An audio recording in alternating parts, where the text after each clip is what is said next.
Welcome to this edition of the Million Dollar Mastermind podcast.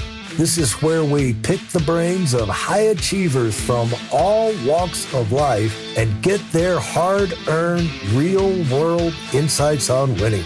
I'm your host, Larry Weidel.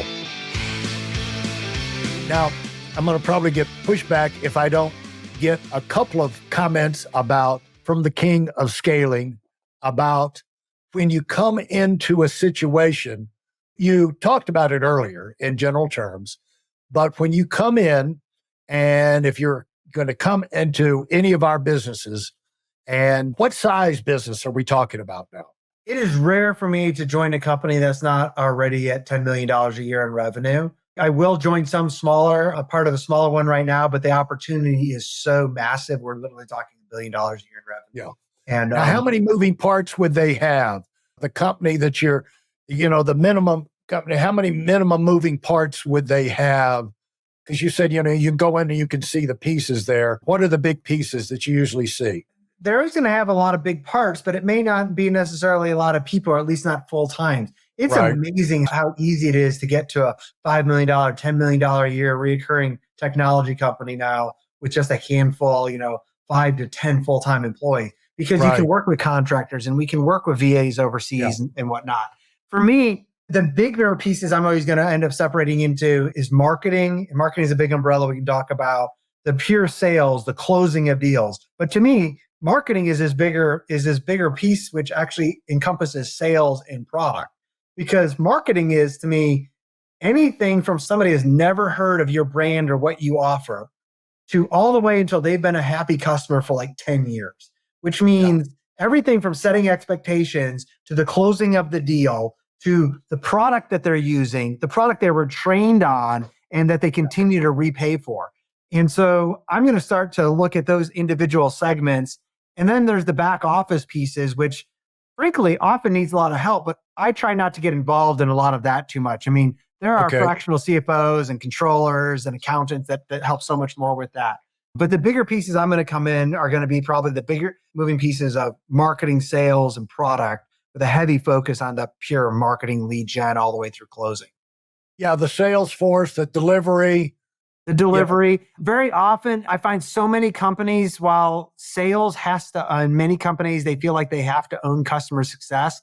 Forbes has quoted me in 3 or 4 articles this last year talking about, I often advise companies to move customer success under marketing because sales often doesn't want them. The great sales leader often wants the next deal, and they don't care so much about renewing or upselling. Right. And that customer success team, the person that takes you through your Pipedrive or Salesforce CRM and teaches your people how to use it and does their support tickets and trains them to use more of it so that they now bring on more users and they get more value out of it. Well, that's a function sales usually doesn't want. They need it for revenue, but we can deal with the revenue piece of it. But that's the most valuable place to get insights to what your customers and potential customers are actually doing, not just with your product. If you want to grow a company, I need to know so much and be able to repeat so much about what your life is in your job as the decision maker that I can repeat back to you everything you're doing, not just a little piece that I saw and you go, that's right. How did you know me that well? Yeah. And how do you find that out? You're talking about the CRM, the client relationship system and all that, the feedback. How do you go into a company and get the information that allows you to start moving pieces around or making suggestions? If it's an industry like in real estate where I'm at right now, and I know both on the consumer side and the business side, we work with local agents and realtors, I'll usually come in with my documented assumptions and then use that to test what you actually think and the product teams think, and then we'll build off of that.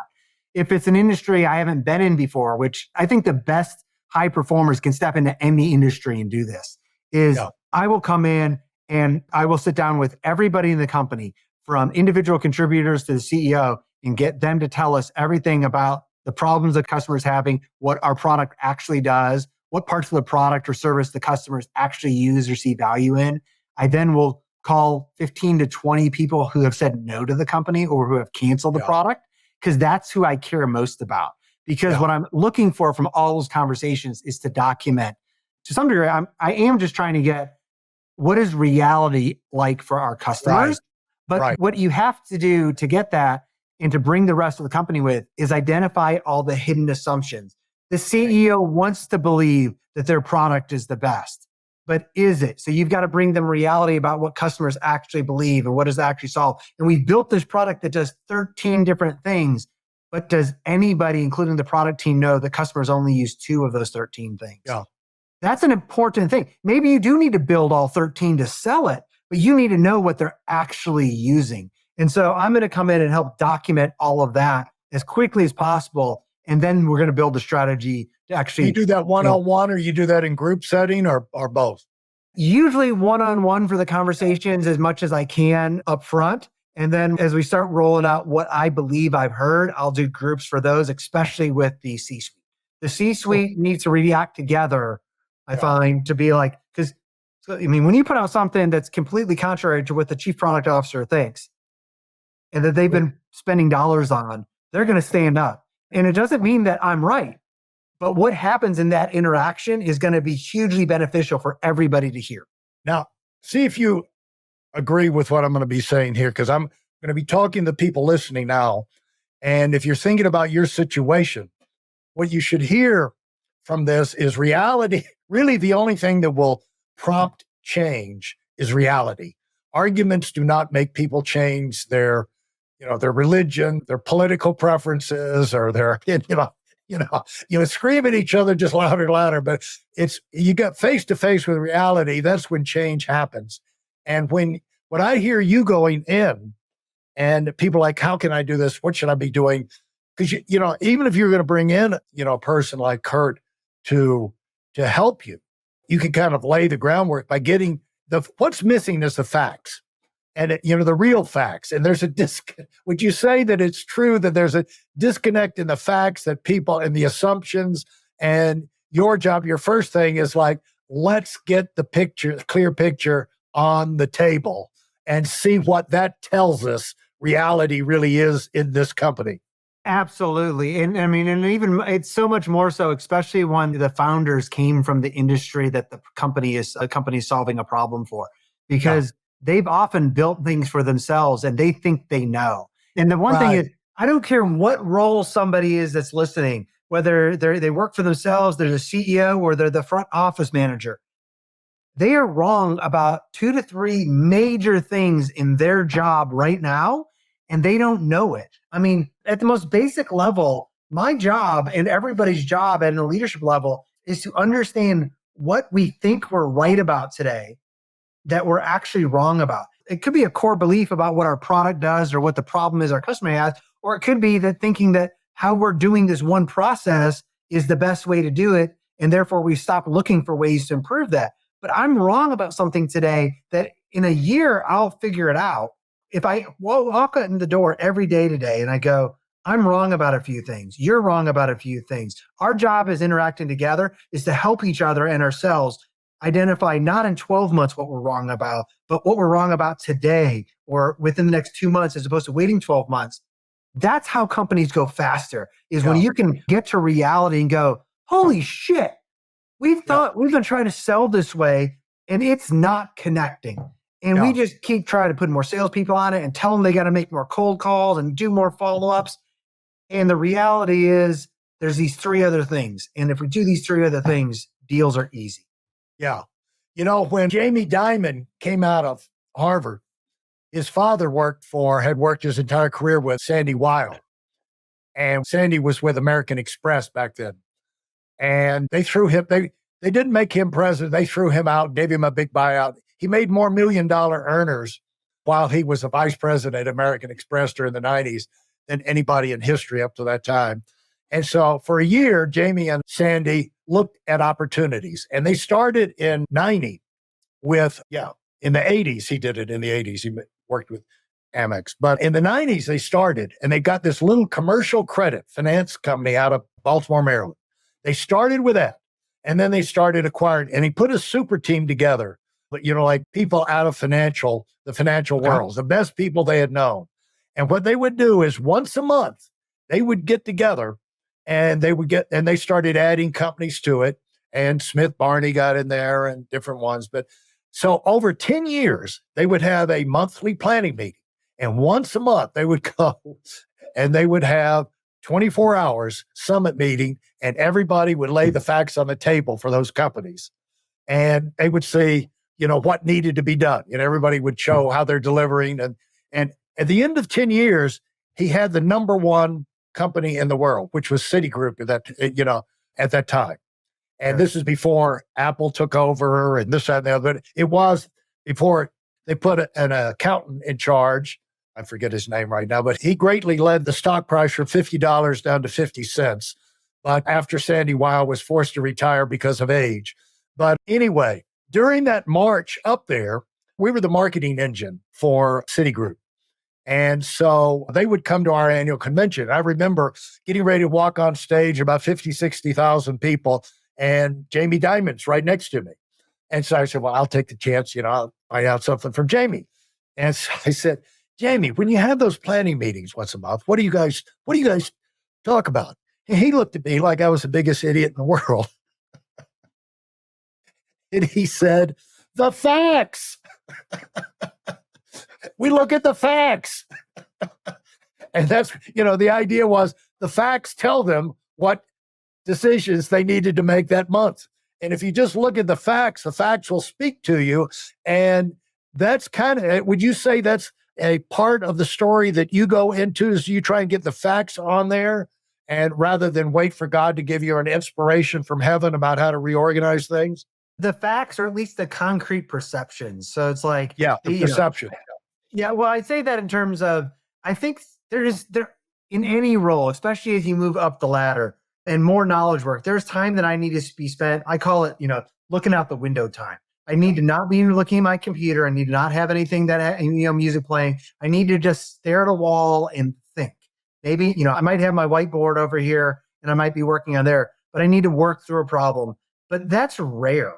Usually that's much more me organizing thoughts that have come through. So they're either facts, or as I mentioned, it's the perceptions from talking to customers and understanding what's going on. It's hugely valuable to know, hey, this problem really exists with our customer and we solve it better than anybody else and they'll pay us for it. But if that's only 1% of the job for our customers, well, we need to know that, because we need to know what else is going on in their lives. Because if I've got a problem if I've got a solution that solves 15% or 50% of your problems, you'll take my call. But if it's like at any day that I call you and be like, hey, I have something that's better. But if I've got a solution that solves like this little thing for your office or your bar or your technology company, that's a perception of the customer that I need to know. And then is that a fact? It could be a fact. It's at least something that's documentable to go, this is what it's at. And to be able to work through it. So either way, things have to be written down. We all have to agree on it. That's the biggest thing I find is too often, and when I step into a company, especially if they've been pretty successful and they've kind of started to hit that slump, they're at $25, $30 million a year, and they got to hit a really good run getting up there and then kind of cooled off. When I go in and start to talk to people, everybody in the C-suite has a very different view of who the customer is, what the customer's job is, what the product actually does, what parts of the product the customer actually use. And when I put that down on paper and I anonymize it in most cases, and I'm like, I went and asked and come to 8 big categories. And here's what y'all told me. Here's what I believe on there. I'm the only person I usually will document stuff from. And people are like, nah, that's because people will out themselves. They'll be like, I'm number 4. That's the one that's right. You made those other things up. And I'm like, see, this is the problem, is that we don't have, when you grow or when things are on fire, people are just trying to get by day to day. And they're not documenting what is we're not finding agreement on things. We're just saying, I'm right. And when I believe I'm right, I'm usually wrong. Yeah. Yeah. The thing is to remember, when you're growing, if you're running a company and the company's growing, it's either going to be growing more together or it's going to be to be growing apart. And you can usually I used to tell our team, there's nothing that can stop us as long as we stay together. We're on the same wavelength. We're still committed. We don't let any kind of personal things come in. And, we feel good about each other. We're still motivated. Ain't nothing can stop us. But as soon as that starts to fade, our growth is going to go down. Well, yeah, and it's the humbleness of heart. It's both the humbleness of heart to admit, to know that you might be wrong, but Right. also to seek to understand and make sure, like when I say a term and you say a term, do we mean the same thing? So Right. we Yeah. talked about, I'm really good at modern marketing. So that's why I help companies scale. Well, I was running marketing for a public company, and the CEO had done exceptional marketing up until about 10 to 12 years before I got into the role of working for him, and he's Yeah. CEO of the public company. Well, he generally believed he was right and the smartest person in the room always on marketing. Well, that was a problem because we could have had some great discussions on SEO because some of the concepts are still very similar. And because he had a foundation from 12 and 15 years ago, we could have brought him along to what's discussing today. But he just Yeah. believed that how he did things 15 years ago were how they should be done today. Fast forward to a CEO I'm working with today.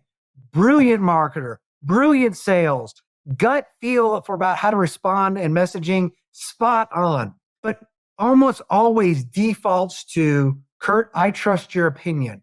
Sometimes to the fault of not even asking me to explain it. I'm like, Yeah. let's walk this through because like there's certain things I'm 100% certain on because it's my wheelhouse. Right. There's another thing that says there's a couple of options here. Let's make sure we agree on the risk profile we want to choose because I'm going to put some money in. And so Yeah. I love that humbleness of heart of the second CEO I gave the example to, because still just as knowledgeable in the background, but is always willing to say, I might be wrong. Let's talk about it. Yeah.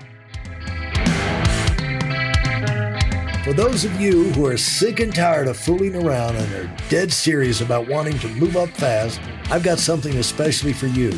I've combined the best insights from over 40 years in business and making $70 million in income and compressed them into a free webinar. That's right, it's a free resource. If you want to find out exactly what the concepts are that I use in coaching million-dollar earners, register now at weidelonwinning.com. You'll discover the 5-part framework used by so many to reach their financial, personal, and professional goals. You can find that link in this episode's show notes.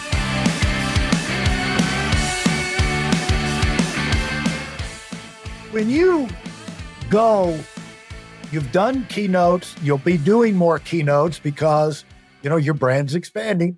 You're going to continue to do well. You're not going to all of a sudden wake up tomorrow and start to get dumber and lazier. You're going to stay on track and good things are going to happen.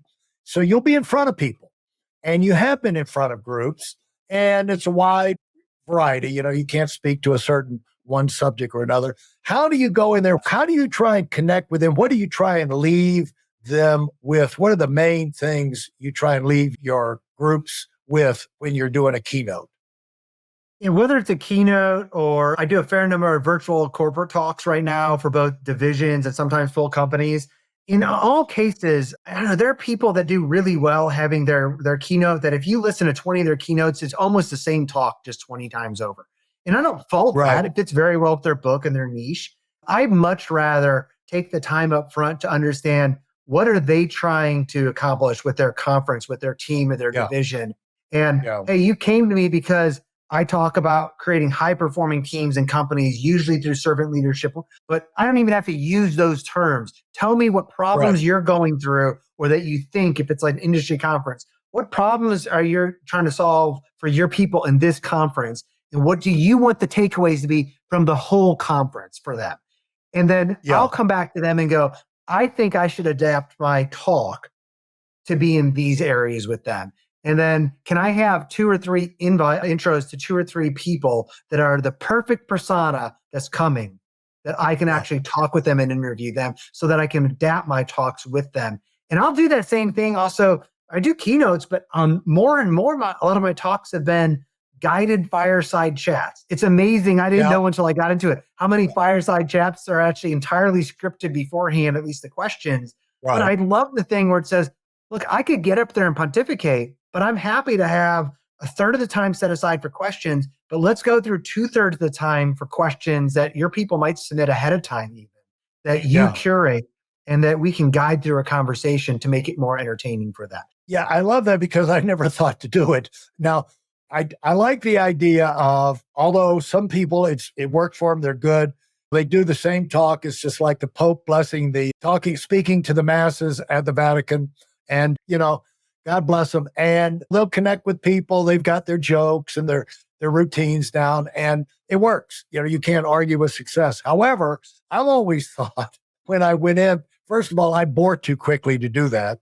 And when I speak, I'm mainly going to try and keep myself entertained, with the idea if I can keep myself entertained, I can probably keep everybody else interested.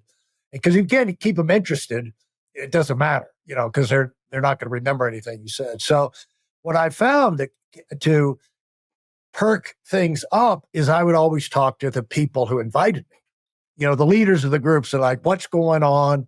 What's been the successes? What's been the problem areas? What's the areas of improvement? What things do you think would be some good themes that would help get things moving or whatever? But I never thought to call and ask them to go down a layer to speak to people below them who could give me some additional insight. That seems like a very, very insightful approach. It gives a lot more information to me, but it allows me to tailor my talk that much more to something that people are going to remember is going to be meaningful. It's like nowadays there's, corporations have so much money to bring in speakers and trainers. And it's like, so I spoke to a large division of a public company, and their SVP had reached out to me originally to want me to talk about servant leadership. And we had a discussion about remuneration, and it was all okay. And she was like, so are we good to go? And I was like, I'm not sure. And so, and then there was some hesitancy, and I was like the dollars are all okay, but I haven't heard enough of concrete problems. I'm not a motivational speaker. You've given me a couple of things that I want to ask more questions on. So she and I did talk through some of that more, but I took 20 minutes with 3 of her direct reports to confirm what I was sensing, what might be some problems. And then I came back to her and said, here's what I'm hearing, and here's what I think I should talk about. And so healthy conflict was some of those, and people feeling like that they could actually try things and fail and not worry about getting fired.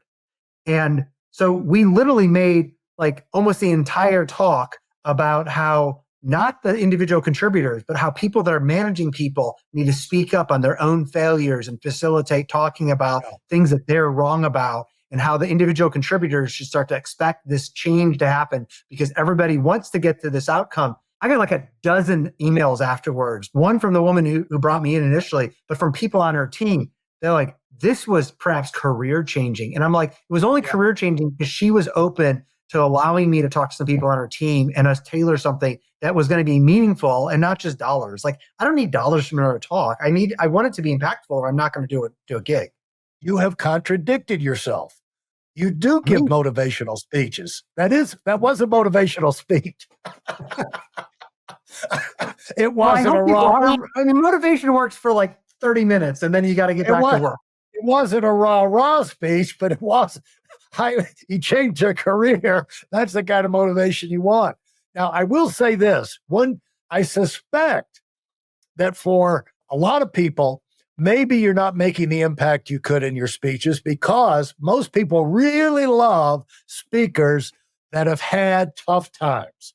Because it seems like the more popular your talk is going to be, is the more things you tell them that you've had to overcome. Because most people think whoever's speaking, they've had the easy life, everything comes to them easy. And the more they can find out that you've got stuck in the mud along the way and had to, fallen in the ditch many times, like I did when my 8 years old, and my mother gave me this new, gorgeous yellow sweatshirt.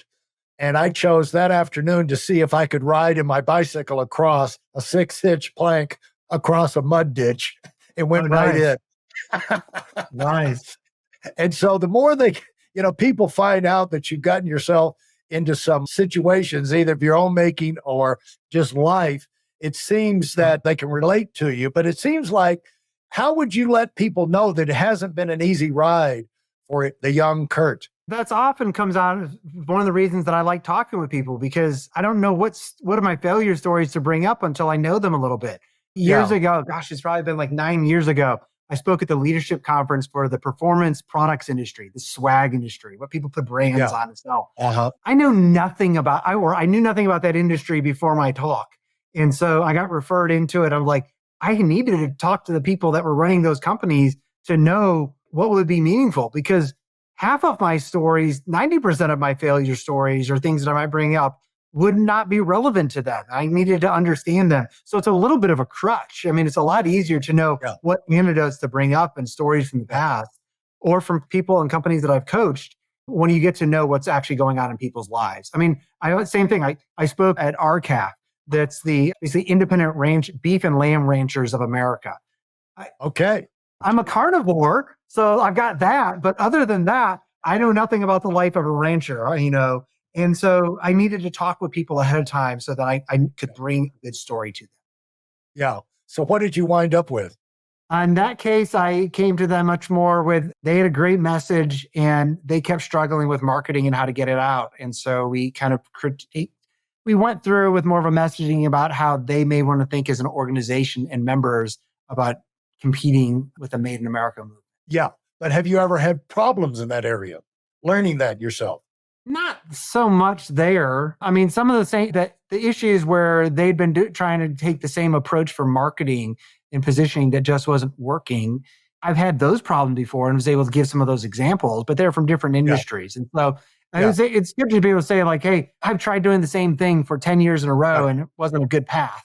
Right. You don't want to take another 2-3 years to get there. Let's agree it's not a good path. Here's some other options. Right.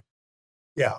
Let's let people know lifestyle, because I think a lot of times you just don't think about it and you don't know it's a possibility, but they don't know that the possibility exists for some of the lifestyle things that you and I enjoy, which for me, I go 3 months between, for a long time, raising the family, running the business up in North Carolina. I was stuck in a spot. But then when you move to different stages in your life, and now I'm able to go from Palm Beach. I don't like to go to resorts. I like to live at resorts.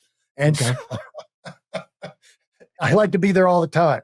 And so the thing is, with remote work, you can be working and be in great environments. And that's why 3 months in Palm Beach, 3 months in Aspen, summer, winter Aspen, and the off seasons in Palm Beach. Now and most people don't think it's like a wild, crazy dream, but no, there's a lot of people that have different homes. They got a place in Maine and they've got, they might be have a residence in New York City because they like the culture there or something, or they're in the Hamptons. But you can have, if you think about your life now, about where you'd like it to be 5 or 10 years from now, maybe you can, because when I first came to Aspen, I got invited to speak at a convention. And a friend said, he had moved out here from Atlanta. And he said, why don't you move out here? And I said, have you lost your mind? How would I do that? Well, 5 years later, I had a place here because it dawned on me. I learned I didn't have to live here permanently. I could be here part-time. At the time, I wasn't even thinking about that. And so your lifestyle, do you mind sharing some of your lifestyle and how you came to make that happen for yourself? Because you've been able to have the quality and the quantity in terms of business productivity without sacrificing the quality of family life. For me, I think both for myself, but also with people that I'm hiring, I'm trying to be as high performance as I can be personally because I get joy from that. But I'm also wanting my teams to be as high performant, and which means like I don't need them to waste time. Like there are times to bring people together in office. There are jobs and companies where they have to be in the office. That's not most things nowadays. And not only that, there's a lot of people that are really, really capable at their jobs and are some of the top performers, but you could not pay them enough money to ever come into an office because of a family dynamic. They may have a special needs child. They may have a spouse going through cancer or something else. They may be in elder care. They may get thrust into that, even though you have them in the office initially right now. Well, if your company is requiring somebody to come into the office all the time, none of those people could ever work for you. It also means that people are always having to trade off, and I would have to trade off that says, well, if I want to go pick up my son after school or camp one day, well, I have to take off of work. Well, instead, I can just adjust one of my breaks that I have that says I've got a 30-minute break that I'm going to go pick him up. And so I built a productivity career myself focused on output. And that's what people come to expect when they work with me. But that's what I expect when I hire people as well. there are certain roles that I might need somebody in front of a camera or a phone or a computer. Customer support. I need you at certain hours to make sure people are responding in shifts. But if there's not a lot of things like that, we care about output much more than anything. When you make that shift, not only can I now go decide I'm going to start picking up I have a 5-year-old. I'm trying to teach him how to jump rope. It's the hardest thing I've ever done in my life by far, is teaching a 5-year-old how to jump rope. Well, I can take just 10 minutes every afternoon in the middle of a workday and go teach him how to jump rope so that it doesn't mentally tire him out in some marathon sessions. And it's actually more productive for me when I come back to work for the next couple hours because I've had a mental break. Well, that's the same thing I expect where I have somebody that works for me that got thrust into elder care. And he's like, I'm going to not be so productive for the next 30 days while I figure this out. So not only have I built my career around that, that's what I expect out of the teams. And I tell people that when I'm hiring them. I expect you to work more than you probably have ever worked before. I expect you to find great joy in that too. But I care about the output, not the hours. Yeah, absolutely fantastic. And I've kept you too long, but I appreciate your time. And we always have so much fun talking together. And well, we got tens of thousands of listens last time. So I think this conversation is going to go well too. I think it will. And I want to give you the last word. Any last one comment you would have for the people that have stayed with us? So much. I mean, I've kind of seen from some of your things is just like kind of trying to figure out how to just win over time and be that serial winner. And I think that's the mentality people need to have, because like we always overestimate what we can do in the short term, but we drastically underestimate what we can do in the long term. So you may not win this week or this year, but just keep at it and keep trying. Yeah. Yeah. That's great advice. And Bill Gates gives that advice quite frequently as well. So thank you very much. Look forward to the next time. Yeah. Thanks for having me, Larry. Thank you for listening to the final part of this episode of the Million Dollar Mastermind podcast. Great ideas don't care who uses them. If you're motivated to move up in a big way, right now, I've created a free training video to remove the mystery on how to set yourself up for big success. This is the information that has changed so many of our lives, and it can have the same impact on you, and the video is completely free. You'll find it at WeidelOnWinning.com. Join us over there, and thanks for being part of our community.